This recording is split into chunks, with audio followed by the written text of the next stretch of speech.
friends, family, lovers even think whatever they do around you is okay because you're family, your friend, and they think that if you say something to them, then you're judgmental.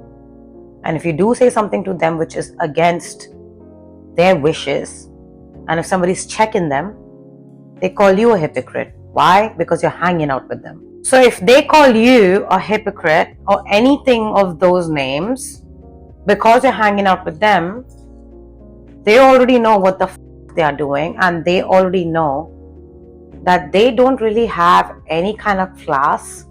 They don't have any kind of responsibility as a human being. And these people don't value relationships, be it a friend, be it a stranger, a colleague, a lover, a family member. These people are all about what the world is going to say and what I must do. And if I am doing it, you're not supposed to have an individuality, especially friendships. This woman, this man thinks just because I have these values about self and because I live my life this way, my best friend should also live this way. My colleague should also live this way and believe what I'm believing. My acquaintance should also believe what I'm believing. What the women and men, they want to impose themselves, especially if they're connected to us. It's like morals, values is out of the fucking window as soon as they come into our life and as soon as we let them close to us in any capacity. And if you are one of those people who's close to everybody, but you're not close to everybody. You're friendly with everybody, but you're not friendly in real sense with anybody. You're attached to everybody, but you're actually not really fully attached to them, and you can detach easily. You're a good person who don't hurt, who don't bully, who don't malice, who don't lie, who don't cheat, who don't f*** around. But your moral values are f***ing high, and as soon as you see one slip up, you're out the f***ing door. And in situations like this, when you leave somebody's life because you see something which is against your value system, and this must have taken you years to cut this friend off, but you exactly know what she's been doing. But she's Miss Goody Two Shoes. Same for men. The world sees them very differently. But you exactly know who she is. You exactly know who he is. And she shared some things about her life that she's doing. He shared some things about his life that he's doing. But they want to hold on to an image. So you suddenly become a threat when you leave. Because they think, because you've been friends with them in any capacity, just because their value system is so low, they think you will use that against them. When in reality, you don't remember half the things she said to you because you never respected her. You never respected him as a man. So f*** a friend. As people, they don't have any respect in your eyes. So if you're going to make this decision of finally cutting these people off and walking out of their life, that does not sit well with them. Why? Because when somebody is doing wrong, when somebody's a phony, when somebody's a wannabe, and the world sees them as something important, and they know that somebody who actually is important is leaving their life, what do? They change the narrative on you because they expect you to run your mouth on them like they do, even when you were in their life and when you're not in their life. Because at the end of the day, people are beyond relationships. People are beyond any kind of connection that they share with you. If you really look back and think, oh, why the am I losing my temper over somebody who's a non-factor? When you start thinking that way, when you start teaching yourself, not everything needs a reaction. Because dogs bark a lot. When they don't get attention especially, they run after you, right? Stray dogs. Same way.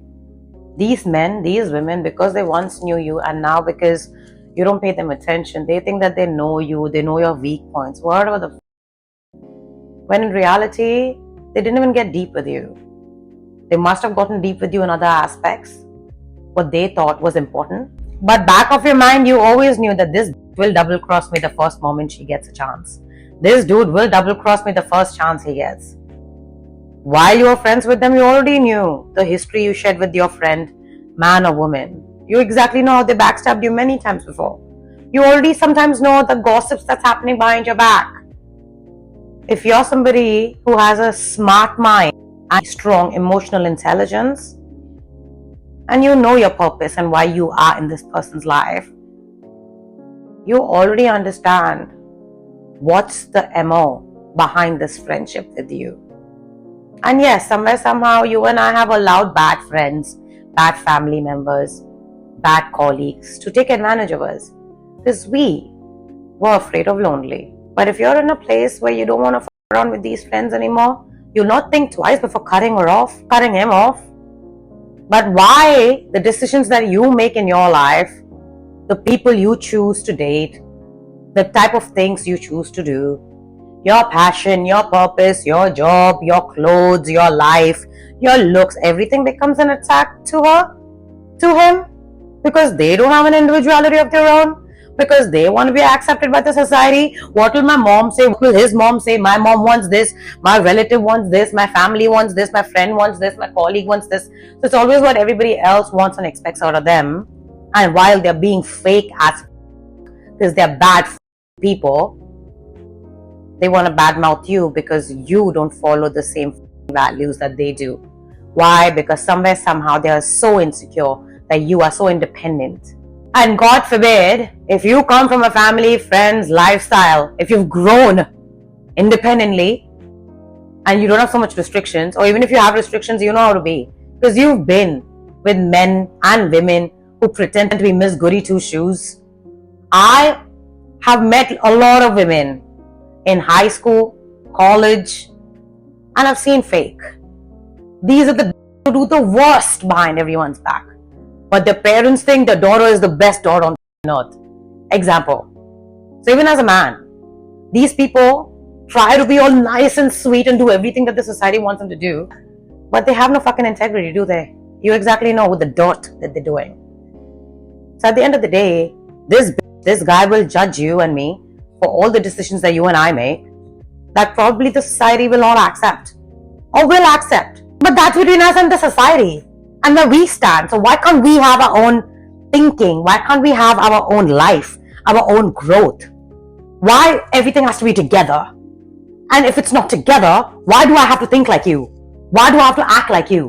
Why do I have to be fake like you? Why do I figure out what people think about me when I'm being myself and you being fake and the world's praising you, and that's good enough for you then? For men and women both. Because we don't respect you. Because we don't respect fake. Because we too real. And that's 10% of us. I always say that.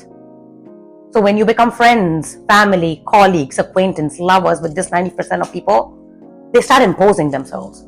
I used to have a friend from back home, and she was so annoying because when she came to this country, she found her same people who look like her, act like her, and she was in groups all the time. I don't date in my race. I am not friends with many of my people from my own country. And that's a problem for her. Why? Because I have my own individuality. I never felt accepted. I always felt like an outcast.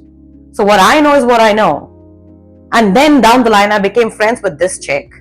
And this chick now wants to take on my skin. So it's embarrassing when you see clones of you who you once were friends with. They don't have no individuality. They make really bad decisions with their life. And they just don't have any kind of maturity. But they look all mature. They look all proper. Oh my God, I'm so right. As a man or woman, whatever. So if you're in a situation where you are giving into a friend, family, colleague, whatever, and you know they're fake, and you know they're planting seeds of fear, insecurity, everything that's negative in you, because that's who she is, that's who he is. And when you come around not wanting their opinion, not caring what they have to say, they want to catch an attitude. They want to catch an attitude where they want to make sure that you beg them for their validity. You beg them for their opinion. Why? Because they put you in situations like that. And when you get into a situation where life happens to you, or many a times, life does not happen to you, you know. These people create situations in your life because you're attached to them. And these people are so trifling. They link up with people who hate you to hate you. I've been there. And then talk about how important they are and how loose character I am. At this point, you don't even want to interact with those people. But you know, I've also come to a realization that I can't be getting mad at people who talk about me And you can't be getting mad at people who talk about you, because there's only 24 hours in a day. There's only 7 days in a week. There's only 365 days a year. It all depends on what you do with that life. We all have the same amount of time.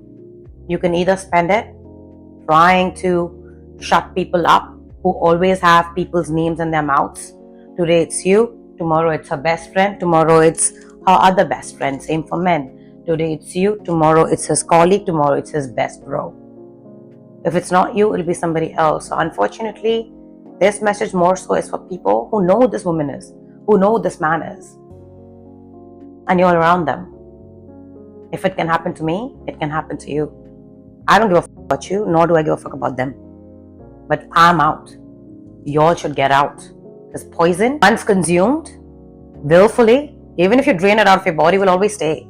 And if it stays, it'll rot the other parts within until you die. And when you die, what's going to happen? The same bitch, the same dude is going to talk bad about you the way they talk about me. So these are the same people who have no backbone, who have no loyalty, no integrity, nothing.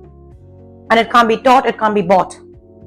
They can buy stuff of Alibaba and flaunt their asses, their tits, measure their dicks with each other to see who's more of a man. All are broken fucking people who thrive on other people's names, who shine on other people's names, who actually don't give a fuck about you. And if you guys can't do nothing with your life, don't hate on somebody who doesn't want to take your advice. So we may be friends, we may be family, we may be colleagues, whatever, just because we are in a setup together, just because we have a ongoing relationship, or if we had one, there's a reason why you're not in our lives today, and there's a reason why we cut you off. So you can tell the world whatever the fuck you want. At the end of the day, you know, we never contacted you, we never checked on you, we never wanted you in our life. All the stories that you're running your mouth about, you know it's a lie. So when you go home, you feel empty, don't you? When you sleep, when you lay down your head, you're empty. And you deserve to be respected by us, you think? Go live your life, man. Just go away. But please, stop associating your name with us. Do you respect yourself? Because if you did, this is not the way you'd act. And you'd let people live. So please live and let live.